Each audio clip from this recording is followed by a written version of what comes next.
Hey guys, so today I want to compare iOS 7 on my iPhone 5 versus the Sony Xperia Z's Android software, as you can see over here. Okay, so let's do this. So where should we begin? Well, we should begin somewhere. So why not just begin here to tell you that the biggest thing here in this video, of course, will be iOS 7 because it's been a major upgrade since iOS 6. Apple has changed a lot of things. First, they removed, trashed every single old icon and have these new kind of icons and new layout, which is a layout with a lot of black and white colors, and almost every single app has been updated in terms of its UI, so that's of course very interesting as well. Let's start off here on the lock screen. So first thing you can see on these two lock screens is that they kind of have a similar font up here at the top, which looks pretty interesting.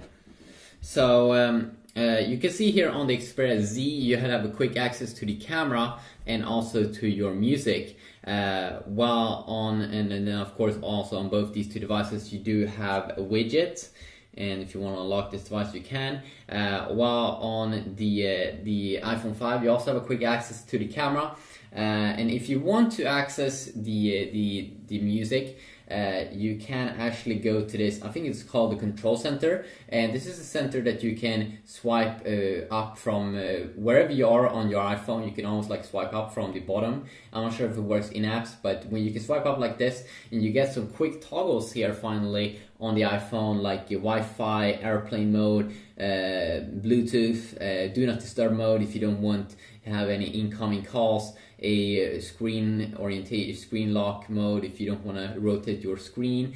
You also have a brightness slider. Finally, that's awesome. You can see here, hey DOS, 50 Cent, that's Spotify, and I can play the music. This works. This player here also works both with it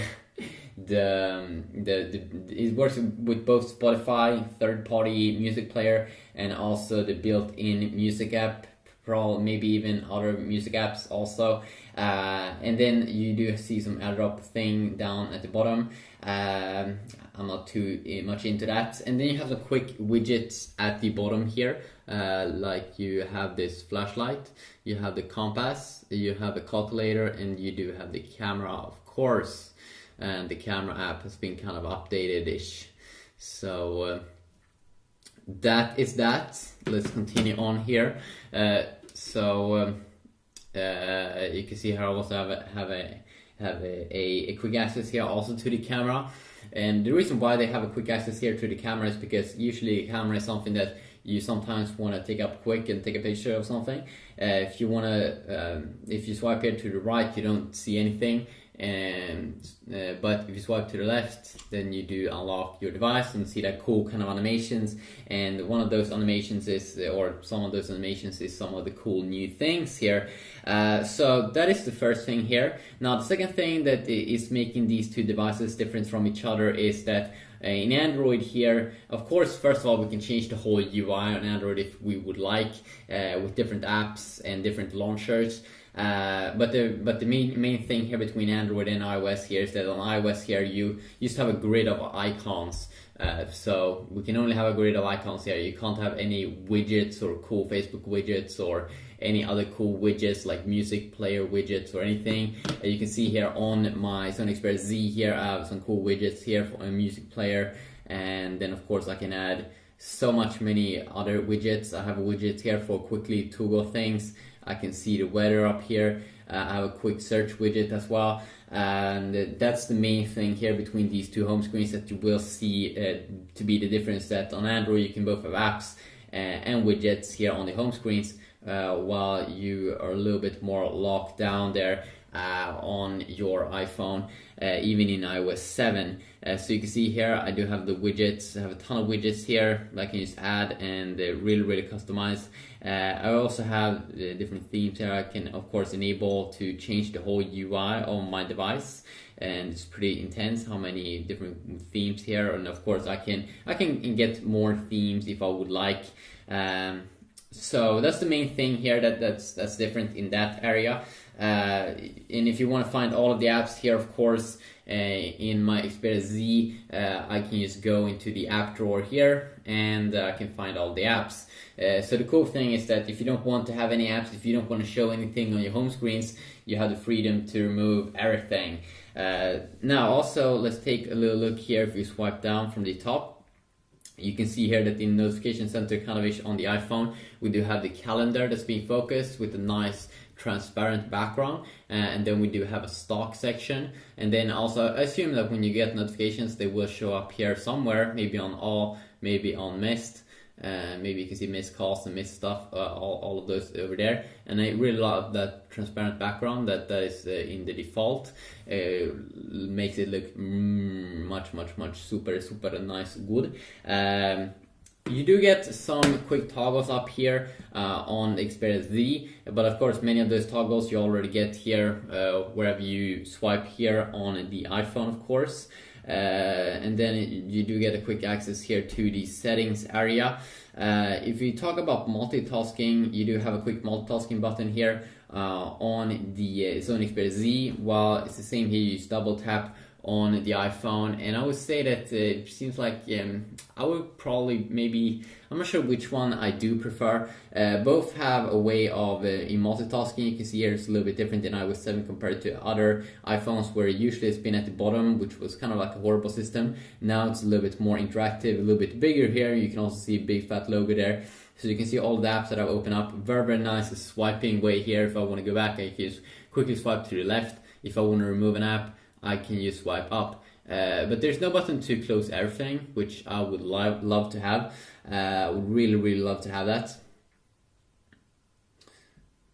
because you can see here also on the Xperia Z, we swipe here to remove stuff. You can also see on the Xperia Z here that at the bottom here we do have some quick mini apps that you can use as an overlay, and you can do like other things in the background. And let's say I want to have a quick calculator, I can quickly enable that. I'm not really sure which one's UI I do like the most over there, but definitely looks very better, improved in iOS 7 compared to earlier versions of iOS. So if we now also continue on here, if we go into the settings area, you can see you both have a way of swiping up and down. You can probably customize a little bit more here on the Xperia Z. Probably see maybe some little bit more of details, but overall they should be pretty much the same here. On the iPhone, we can change the notification center at the top, what we want to show. Let's say we don't want to show the stocks. Let's say we don't want to show tomorrow. And of course you can here add what you want to include: mail, app store, and stuff. Do not include Spotify, and you have this like black theme here. And let's see here, can I swipe in? Yeah, I can always go back like that, which is pretty nice. The control center also, if you want to have access to that on lock screen, do not disturb mode, which is pretty nice. And also here on the Xperia Z, we do have some cool power management features here. The power management that should improve your battery life. We do have some awesome Xperia things which you can experiment with. And see here, if we go up at the top, you do have some NFC features and some Bluetooth stuff. Of course, with Android, it's a little bit easier to transfer apps and files and stuff over like Bluetooth, where you are a little bit more or a lot more locked in on the iPhone. Or on the iPhone, yes, it's on iPhone. And also most apps has been updated in iOS 7, like the Safari browser looks amazing now, because it's at the top it's so clean, because you just have a search field. And I really like that, and also that you do have a nice, very nice cover flow feature here. So I definitely will probably do some more browser comparison videos as well, not just be going over the UI, but this video was just for those people that quickly wanted to see the differences, and maybe could in the comment section, maybe they could maybe they got help with something, and if they still have questions, I can of course go over them. And let's see here, if we go to the camera app a little bit quick, you can see here how it looks like. Really that they've changed like everything inside of iOS 7, which is making it a little bit cool here, like black and white theme. And of course I talk now more in this video about iOS 7 than what I talk about with the Xperia Z. That's just because that is that is the big thing right now, that there's so much more new cool features or cool, I think some features are cool at least, in the iPhone, and that they finally updated. I didn't actually believe Apple would do that. Also, if you want to search now in iOS 7, you swipe up, and you don't have no longer this area where you can swipe to the left, and that's good, I assume, because then you can swipe down from wherever you are. And I do like if you swipe up like that, it will disappear. And I really do like that you can swipe from the bottom, and they maybe should make something here on the side or on the other side, or do something to make it even more intuitive, or make it more awesome. I'm talking a lot in this video. I'll be going over probably separate things and stuffs, but it was just quickly a video comparing some of the core features of the OS.